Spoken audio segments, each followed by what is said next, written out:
Bon matin, bon après-midi et bonne nuit. Bienvenue à cet épisode d'une bonne raison de voir. Épisode du... Quel moment sera cet épisode? On s'en fout. Probablement le 8 février. Bienvenue à cet épisode du 8 février. J'espère que vous allez bien. Petite confusion au niveau de l'intro, au niveau de l'épisode, parce que, ben, comme vous savez, moi, je m'en vais faire un mois sans alcool, hein, très bientôt, et je préenregistre ces épisodes. Fait que là, j'essaie de deviner à quel moment ça va sortir, mais, j'ai tellement toutes sortes de problèmes comme ça ici. J'aimerais ça que ça soit un petit peu plus large. Ben voilà. Comme j'ai plein de problèmes au niveau de ma vidéo. Ça n'a tellement pas rapport. Hier, je faisais du montage pour l'épisode que vous avez déjà vu, en fait, au niveau des bières, des lagers. Et là, je fais un premier test. Tout semble bien aller. Fait que là, je me dis, bon, je vais exporter. Mais là, comme j'arrive pour exporter, je me rends compte, l'audio n'est pas tout à fait synchro. Fait que je resynchronise, j'exporte, c'est pas synchronisé. Fait que là, je me rends compte que là, il y a peut-être eu un bug dans mon ordi, parce que là, c'est désynchronisé dans mon logiciel. Fait que je resynchronise comme du monde. Je sors la vidéo aujourd'hui. Et puis là, c'est plus... c'est synchronisé, mais la qualité est nulle à chier. J'ai fait quelques petits changements pour essayer d'avoir une exportation plus rapide. Parce que c'est là, ce qu'il faut savoir, c'est que l'exportation dure comme 5 heures par épisode. C'est vraiment long. Fait que je vais essayer de faire ça un peu plus rapidement, mais visiblement, la qualité est rendue nulle à chier. Fait que c'est ça. Fait que là, ce que je veux vous dire, c'est que j'ai tous les petits problèmes du monde avec la vidéo, ok, là. J'arrête ça, le podcast. Non, c'est pas vrai. Mais... non, j'arrête pas le podcast, mais... si je suis tanné, puis si jamais vous voyez un épisode sur YouTube que la qualité est spick and span, puis que tout va bien, c'est de la chance, ok? Je sais plus quoi faire. Là, demain, il va falloir que je réexporte l'épisode des lagers, qui devrait, selon moi, être comme du monde. Mais là, tu sais, il faut que j'apporte l'ordinateur à la job, que je fasse ça, tu sais. Bien compliqué. Fait que c'est ça. Fait que si cet épisode-là est clean, spick and span, c'est de la loc. C'est ce que c'est, et rien d'autre. Voilà, c'est dit. Avant de commencer l'épisode, bien sûr, cet épisode est une présentation de... Rire à sa fin, et voilà, regarde ça à la TV, c'est professionnel à mort. J'ai pris l'idée de Guillaume Boldoc, donc je te l'ai volé, chum. Rire à sa fin, si tu veux, un événement de dégustation de bière et de saucisses avec animation et humour, eh bien, va au www.rireasafin.com. Je sais qu'on ne peut pas faire d'événement présentement, mais c'est le temps de faire une soumission pour ton party d'entreprise ou ton party de famille de cet été, de l'année prochaine. Si tu veux quelque chose d'original, fais affaire avec nous, on peut tout faire, OK? On peut trouver la musique, on peut trouver des humoristes, on peut tout faire, ok, tout ce que t'as en tête, on va tout organiser ça, un prix, tout est inclus. Rireasafin.com, viens demander une soumission, on a rien que ça à faire. Et ben voilà, donc, très content d'être avec vous aujourd'hui. On va aller voir si ça enregistre bien. Ben oui, c'est carré ça. Good! Fait que, aujourd'hui, on s'en va parler d'une bière que le monde... arrête de tourner présentement pour ce type de bière-là. Depuis quelques années, c'est très en vogue. Et je parle bien sûr des bières sûres. Ben oui! C'est le moment de parler des bières sûres. C'est un style de bière qui est complètement à la mode présentement, que les gens s'arrachent. Il y a quelques excellents produits. Donc, c'est de quoi on va parler aujourd'hui. Et on va en parler avec c'est quoi son nom déjà? La Stiletto de l'Emporium. Et voilà, je vais vous montrer la bouteille tantôt. Elle est tellement belle, mais tellement belle. Mais je la garde en surprise. Reste à l'écoute. Voilà, donc, les bières sûres, premièrement, d'où c'est que ça vient? Je me suis rendu compte en faisant des recherches sur la bière sûre. Je suis tombé sur une vidéo YouTube. Puis là, il parlait de reptiliens. Puis là, je voulais vous en parler aujourd'hui. Saviez-vous que... Non, l'histoire, en fait, je me suis rendu compte en faisant les recherches sur la bière sûre qu'il n'y a pas beaucoup de données sur les bières sûres. Il n'y a pas beaucoup d'archives là-dessus. Donc, au niveau de l'histoire, ça va être assez court, honnêtement. Ce qu'on nous dit, c'est que c'est fabriqué depuis plus d'un siècle, à tout le moins, et que ce serait originaire de Belgique. Donc, en fait, eux, à ce moment-là, ce qu'ils faisaient, c'est qu'ils prenaient de la fermentation spontanée, du brett, pour arriver à des bières sûres. Au niveau du brett, on va avoir un épisode sur le brett, les bières brettées. J'explique pas ce que c'est présentement, OK? Je vais juste dire que c'est des levures sauvages, mais je vais arrêter là parce que je veux pas brûler des explications pour un épisode prochain. Ceci étant dit, au niveau du... donc, eux utilisaient des fermentations spontanées qui, aujourd'hui, se trouvent avec des bières super funky, mais à l'époque, ben, c'est comme ça qu'on arrivait à des bières sûres. Maintenant, ben, en fait, ce qui est bon de savoir, c'est que maintenant, c'est disponible partout en Amérique du Nord. C'est vraiment dû aux États-Unis, au Canada, bien sûr. C'est bien sûr dû à l'essor de la brasserie, des brasseries artisanales. Parce qu'en Europe et dans d'autres pays, c'est peut-être un peu moins le hype. Pas que ça n'existe pas, mais il y a un peu moins de buzz autour de ça. Tu sais, c'est moins un effet de mode. Donc, en Amérique du Nord, on a vraiment un essor aux bières sûres, principalement depuis quelques années. C'est palpable. On a vraiment les bières sûres qui sont arrivées sur le marché, qui sont solides et qui sont en demande, surtout. Là, je veux qu'on se dise une affaire, là. C'est pas des bières de filles, OK? Mais les hosties niaiseux qui disent ça, là, c'est pas des bières de filles, OK? Oui, la clientèle qui en consomme est peut-être en majorité féminine. Il y a beaucoup de gars qui en consomment. Et beaucoup de gars qui devraient peut-être y goûter. Hein, pour peut-être qu'ils aimeraient ça. C'est pas des bières de filles. C'est pas parce qu'il y a des fruits là-dedans que c'est des bières de filles. OK? Voilà. C'est dit. Mais maintenant, comment on fait ça? Comment on fabrique cette bière-là? Eh bien, la particularité de ces bières-là, c'est qu'on veut utiliser la bactérie lactique et aussi l'utilisation de brett, comme j'ai mentionné tout à l'heure, mais on va en parler dans un autre épisode. On va se concentrer sur la bactérie lactique parce qu'en fait, le brett aussi peut produire de la bactérie lactique. Tu vas tout comprendre en 30 secondes. La bactérie lactique, en fait, on va la mettre à la première étape du brassage, donc à l'empâtage, justement, juste avant l'ébullition. Hein, tu te rappelles, au niveau de la fabrication de la bière, je te réexplique pas tout. Si tu veux savoir comment on fabrique la bière, épisode numéro 3, tu vas tout comprendre de ce que je te dis derrière là. Mais donc, juste avant l'ébullition de notre mou, de notre malt, eh bien, on va aller ajouter la bactérie lactique. C'est bien important, en fait, de maintenir ce mou-là, par contre, à une certaine température, parce que la bactérie lactique, évidemment, c'est une bactérie qui va se mettre à agir entre certains degrés. Un peu comme la levure, finalement. C'est un peu le même principe. Et puis, elle peut prendre un certain moment avant de commencer à faire effet dans notre bière et là, développer ses goûts. Ce qu'il faut savoir, c'est que la bactérie lactique aussi, c'est une bactérie qui peut potentiellement contaminer une bière. Donc, si on veut faire une IPA, si on veut faire, je sais pas moi, une Pale Ale, si on veut faire une Stout, bien, une bactérie lactique peut venir contaminer notre produit et donner une saveur aigre qu'on ne désire pas. Donc, quand on utilise la bactérie lactique dans une bière sûre, c'est que c'est un environnement qui est contrôlé, c'est qu'on en met comme on veut et ce goût aigre-là, cette acidité-là, eh bien, va être voulu. Voilà, c'est bien important de le mentionner parce que c'est un défi pour un brasseur de ne pas avoir de la bactérie lactique à tous les Christy de moment. OK? Donc, voilà. Voilà, et en fait, la bactérie lactique, comment qu'elle fonctionne, c'est à peu près comme une levure. Donc, elle va fermenter elle va fermenter le sucre pour produire un peu ces trucs-là un peu surettes. Donc, le résultat de ça va donner notre saveur surette à la bière. Ah, ben c'est ça, n'est-ce pas? Aujourd'hui, ben, ce qu'il faut savoir, c'est que beaucoup de bières sûres sont apprêtées avec des fruits. Donc, c'est très, très, très à la mode de voir une sûre aux framboises. La framboise étant le fruit qui est le plus utilisé dans les bières sûres, mais ça peut être aussi les cerises, comme ce qu'on va avoir dans quelques instants. On va avoir aussi des abricots, des mangues, des prunes, de la cerise, je l'ai dit, ça peut être n'importe quel fruit, OK? J'ai vu des fraises, la camerise. La camerise est beaucoup utilisée aussi, mais définitivement, la framboise est le fruit de prédilection pour les bières sûres. C'est celui qui est le plus utilisé. Donc, c'est normal que vous en voyez beaucoup plus sur les étalages. Mais il existe également des bières sûres, sans fruits. Elles sont plutôt rares, mais je pense entre autres à la Holly Gully, qui est une Sour Pale Ale, donc une Pale Ale sûre. Enfin, il existe aussi des IPA sûres. Donc, on va le voir un petit peu plus tard. À la question du public, je ne vais pas m'avancer trop. On y arrive dans quelques instants. Donc, ben voilà, c'est toute la documentation qu'il y a de disponible sur les bières sûres, évidemment. Il y avait quelques articles beaucoup plus techniques, plus scientifiques. Je ne voulais pas rentrer dans le trop complexe, là, donc je m'en suis tenu à ça. J'espère que vous m'en voulez pas. Voilà, donc on est rendu au moment, le moment que j'aime. C'est le moment que j'aime le plus, franchement, là, où on va ouvrir et déguster la bière. Donc, aujourd'hui, on déguste la Stiletto, une offrande de l'Emporium Microbrasserie. Ah! Honnêtement, là, avec la petite étiquette ici, pour son audio, c'est une bouteille. L'espèce de format un petit peu petit champagne. Hein?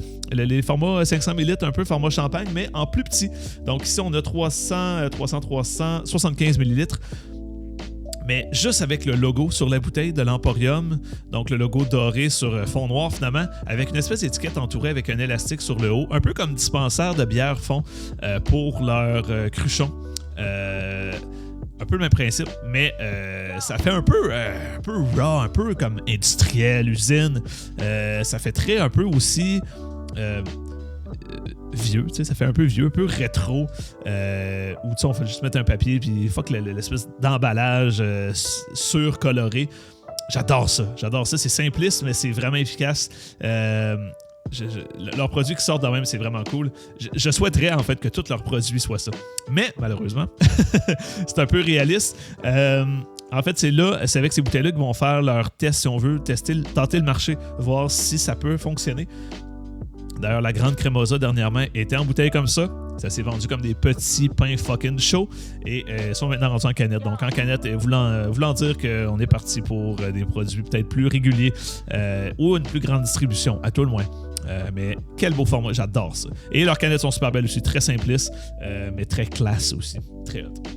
Pour déguster, on a troqué Vaseline Souci pour un nouveau verre, un verre sans logo. J'aime les verres sans logo. On dirait que ça donne une plus grande objectivité pour la bière. Tu sais, verser une bière de genre l'Emporium dans un verre de la Barberie. Aïe aïe. Quelle cave ferait ça? Donc, j'aime beaucoup avoir un verre plein. Le pire, c'est que c'était un verre qui était supposé avoir un logo, mais qui n'en avait pas. Donc, j'ai pu le ramasser gratuitement. Voilà. Il y avait un petit peu d'eau dedans. Donc, c'est un verre tout à fait style un peu coupe de vin. Je crois que c'est Teku qui appelle ce type de verre-là. Donc, un verre sur pied assez haut. Donc, on va aller ouvrir cette bière-là à l'instant.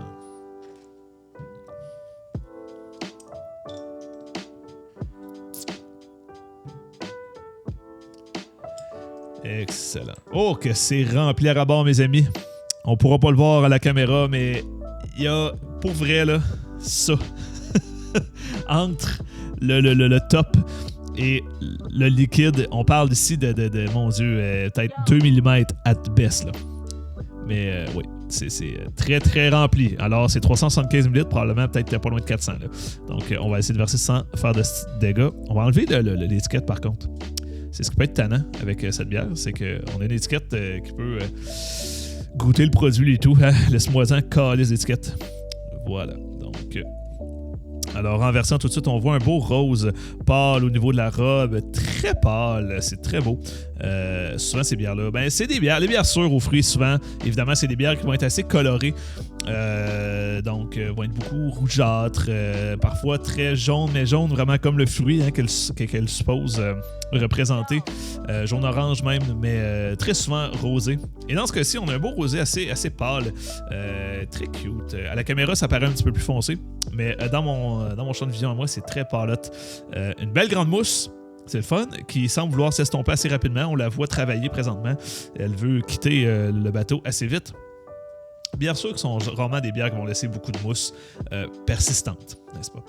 Donc, on va aller verser peut-être un petit peu plus. Voilà. On va se contenter de ça pour l'instant. Ce sera suffisant. On la finira tout à l'heure. On envoie ça ici. En fait, on va la laisser même sur le comptoir. Ah, regarde ça. T'es carré. Et voilà, santé, mesdames, messieurs. On va aller sentir, par contre, avant ce que ça nous dit, cette belle petite bière-là.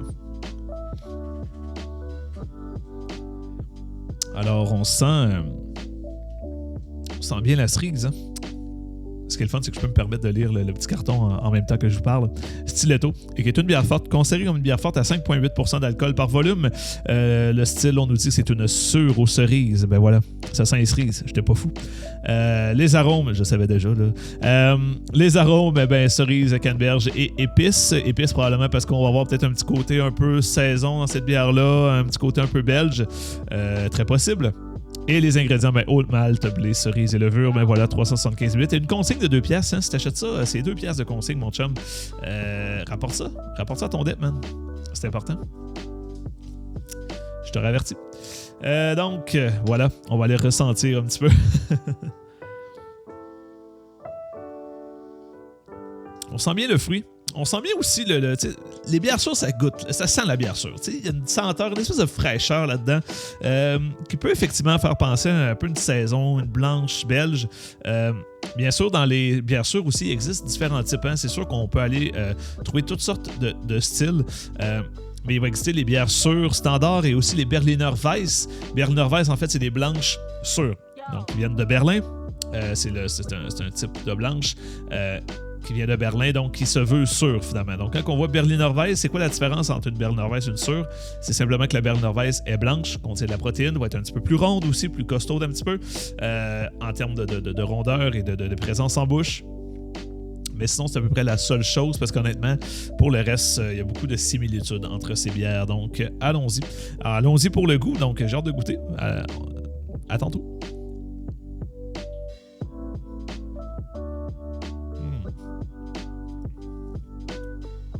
Oh, qu'on a un beau fruit présent. Oh, c'est très bon, ça.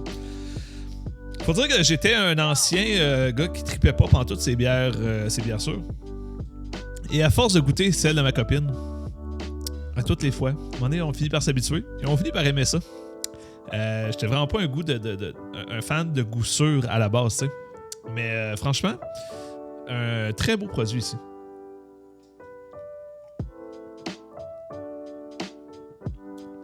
Ça a une petite touche un peu sucrée. Définitivement, l'acidité peut faire rappeler la canneberge. Je comprends pourquoi il écrivait ça. Mais il y a une espèce de petit côté sucré, un peu sucre de canne. Il n'y a pas d'ajout de sucre dans cette bière-là, là. Mais tout de même, c'est probablement dû à la cerise, finalement. Là. Mais c'est un petit côté un peu bonbon là-dedans, qui est le fun, mais qui n'est pas exagéré. Okay? C'est pas une bière qui est excessivement sucrée, mais je trouve qu'on a un petit côté bonbon aux fruits là-dedans qui est vraiment pas désagréable.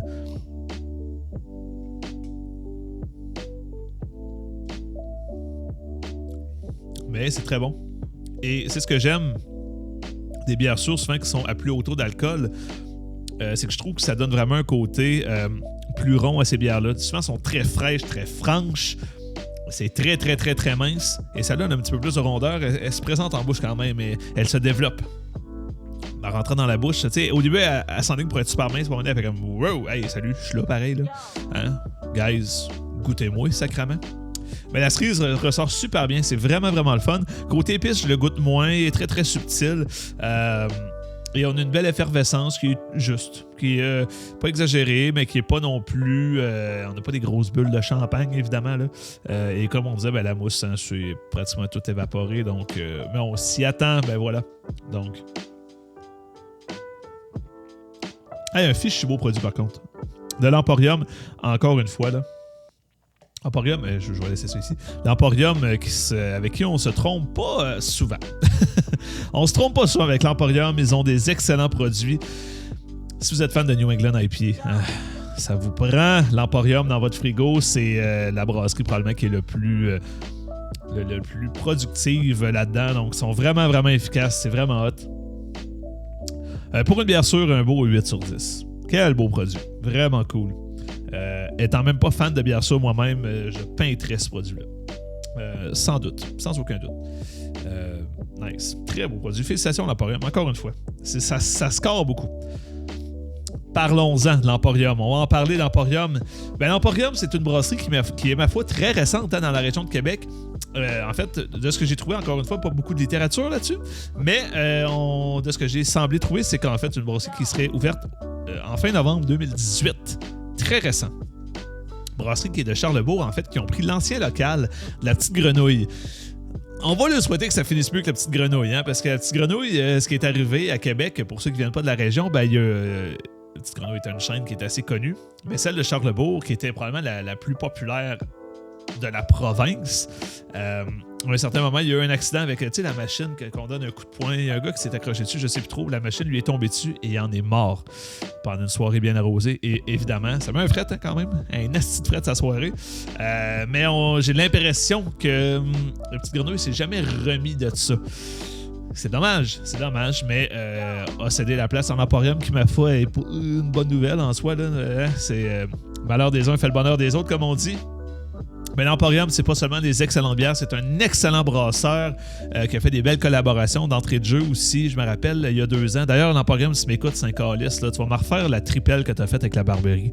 C'était génial, ça. Tu parles d'un Christy de produit écœurant, toi. Puis ils l'ont pas refait jamais. Ça me gosse, OK? Je le dis, là, si quelqu'un peut y dire. Les bières belges, c'était bon, my God. Une bonne tripelle qui rentre dedans, qui est goûteuse, qui est pas plate. C'était écœurant. Je veux revoir ça. C'était avec la Barberie, s'il te plaît. Aide-moi, faites quoi? Mais ils ont fait toutes sortes de bonnes bières, mais ça se spécialise présentement vraiment dans les bières sûres, dans les New England IPA et les Pastry Stout, la Grande Cremosa et Pastry Stout, Cupcake Monster. En fait, Grande Cremosa qui est un Sweet Stout, mais bon, bonnet blanc ou blanc bonnet. Ils sont des excellentes bières, ceci étant dit, mais des bières beaucoup à la mode. Tant mieux, hein, c'est le gars qui a de brasser une bonne bière à la mode, mais j'aimerais voir autre chose parce que je sais qu'il est capable. Ce serait le fun de diversifier l'offre, mais il y a beaucoup d'affaires en fût. Si vous voulez voir les produits en fût, parce que tout ce qu'ils brassent ne se distribue pas, donc en fût, ils ont vraiment des beaux produits. Des bitters, des pilsners, ils ont toutes sortes d'affaires, puis vraiment en rotation. Donc allez voir. Mais la tripelle, est où? Voilà, donc allez visiter leur site, allez voir ce qu'ils ont disponible, allez dans les marchands, encouragez-les, sont vraiment hot. Je sais bien les farces, mais ils sont vraiment hot. Mais c'est pas seulement de la bonne bière, comme j'allais dire, c'est aussi de la pizza à se jeter à fucking terre. Wow! Ce que je me suis fait dire, c'est que le cuisinier, lui qui a comme inventé ces pizzas-là à l'Emporium, aurait été en Italie pour apprendre comment faire de la vraie pizza italienne avec la vraie recette pour la pâte. Et pas juste le cuisinier qui est venu d'Italie, qui est à l'Italie qui est revenu, mais le four aussi. Le four serait une importation d'Italie. Donc on a vraiment des pizzas hyper uniques, très très italiennes, très typiques, mais elles sont tellement bonnes. Mais tellement bonnes. C'est incroyable. Thumbs up aussi pour la cuisine. C'est une des places les plus fun à aller à Québec pour boire et manger. Vraiment excellent. Je vous les recommande l'Emporium à 100 000 à l'heure. Très bonne sûre aussi, aux cerises, en passant. Je vais vous faire quelques petites recommandations de bière sûre, hein, si vous êtes fan de bière sûre. Eh bien, voici mes 4 petites recommandations. Bon, on va commencer avec la Battaglia, qui est également de l'Emporium, qui était aux mangues et aux abricots, que j'ai vraiment aimé aussi. C'est le genre de fruits que j'adore vraiment dans dans les bières sûres, un espèce de côté agrumé, mais sucré un peu aussi. C'est pour ça que j'aime celle-là. Ça, c'est un petit côté sucré qui fait un peu dessert. C'est vraiment, vraiment, vraiment le fun. Et je vous recommande également, par contre, la Kumquat Sour de Pibrac, qui était vraiment hot. Encore une fois, Kumquat, qui est un fruit légèrement agrumé. Vraiment, vraiment, vraiment intéressant. On touche un petit peu aussi au côté un peu mangue et tout. C'est vraiment, vraiment le fun. Je recommande aussi, bien sûr, la sûre à la framboise de la Barberie. Un fichu beau produit, vraiment intéressant. J'ai adoré ce produit-là. J'ai trouvé vraiment, vraiment excellent. Et finalement, si tu cherches quelque chose de plus funky, d'un peu hors norme, oui, ok, check bien ça. Juste qu'il vient de me popper un flash. Quelque chose de plus funky, de plus hors norme, je te suggère fortement la framboise noire de Beauregard, en fait, qui est une bière sûre noire à la framboise, bien sûr. Vraiment intéressant. Il y a vraiment un côté très vineux là-dedans. Vin rouge un peu, là, c'est vraiment intéressant. Je te laisse découvrir ça, c'est vraiment, vraiment hot. Et le flash que j'ai eu, c'était la Blueberry Chocolate Vanilla Coffee Sour, truc de même, de Collective Art. J'ai fait un coup de cœur sur la page Facebook de Rire à sa fin. Je t'invite à aller le voir. C'était le premier que j'ai fait. C'était une bière sûre, mais qui était tout à fait funky. Je te la décris, en fait, sur la page Facebook de Rire à sa fin. Drette là. Va écouter ça. C'est une petite capsule de 5 minutes. C'est très rapide. Mais tu vas voir en même temps l'étiquette aussi, ce que c'est. Parce que c'était vraiment... L'étiquette était 40, mais la bière aussi. Donc, c'est une sour qui est tout à fait hors norme. Va voir ça. Donc, on est rendu à la bonne raison de boire de cette semaine parce qu'on ne l'a pas oublié. Ce qui est fun, c'est que là, sur en vidéo, vous venez de voir que comme mes cheveux ont détaché tout d'un coup, c'est de la magie, ok, c'est parfait. Puis on peut jouer au jeu des 7 erreurs dans l'image, voir qu'est-ce qui n'est pas exactement à la même place. Je vous donne le défi. Bref, la bonne raison de boire de cette semaine, aujourd'hui, les magasins réouvraient donc à partir du 8 février. C'est ça, les magasins réouvraient. Donc, c'est cool. Je suis content, en fait, pour les pour les commerçants qui vont pouvoir recommencer à faire de la business, et je ne crois pas que ça va tant accentuer, que ça va redonner une hausse au fameux nombre de cas, parce que bon, il y a beaucoup de mesures qui restent en place, télétravail, couvre-feu et tout. Fait que je suis content pour les commerçants, ok? Je suis juste content pour eux. Et la bonne raison de boire, en fait, tout simplement, je veux juste comme lever mon verre à ces gens-là, en espérant que ça n'ait pas été trop rough, en espérant qu'ils puissent reprendre la business et se sortir la tête du trou. Et je leur souhaite, j'espère qu'il n'y en a pas trop qui ont fermé, hein, surtout, c'est vraiment ça. Donc, vraiment content pour eux. Donc, je leur lève mon verre. C'est la bonne raison de boire d'aujourd'hui, de ce soir, de demain, peu importe quand est-ce qu'ils écoutent ça. Bien content pour eux autres. Fait que ça sera pas plus long que ça. Hein? Fait que cheers, guys, en espérant que vous ne refermiez pas. Je vous souhaite pas. Et mais pour ça, ça va prendre des gens qui obéissent et qui font pas les innocents. Fait que on va souhaiter ça aussi. Et en fait, ben voilà, c'est tout pour cette semaine, tout simplement. Je t'invite à aller liker la page de Rire à sa fin sur Facebook, comme je te disais, donc pour les coups de cœur. Là, ce mois-ci, il y en a moins parce que je bois du sans-alcool. Du sans-alcool, c'est rarement si hot, là. Mais ça va reprendre après, inquiète-toi pas. Et je t'invite, si tu veux voir, si tu écoutes ça audio, tu veux voir la vidéo. C'est disponible sur YouTube, Une bonne raison de boire, et Une bonne raison de boire est disponible aussi en audio sur les plateformes Apple Podcasts, Spotify, Google Play. Donc, si jamais tu veux écouter ça dans ton char, tu le peux aussi. Je te supplie de t'abonner, de me donner 5 étoiles, de me donner un thumbs up, peu importe. Interagir avec mes publications, moi, ça m'aide full. OK? Ça te coûte rien, ça m'aide full. Je ferais vraiment du quêtage en ce moment. C'est un peu dégueu, mais garde, hein? On va vivre avec. Donc voilà, j'espère que ça va bien. Si tu fais le mois sans alcool, j'espère que tu le vis bien. Dis-moi comment ça se passe dans les commentaires. Dis-moi comment tu vis ça. Est-ce que ça va bien? Est-ce que t'as constamment soif ou tu te contrôles? Moi, ça va. Honnêtement, à date, j'ai eu quelques craves, mais ça va. Donc, dites-moi en commentaire comment vous vivez ça. Et puis, ben, on se voit la semaine prochaine. La semaine prochaine, on parle d'un style de bière que vous allez adorer. J'en suis sûr. Donc, on se voit la semaine prochaine. Ciao.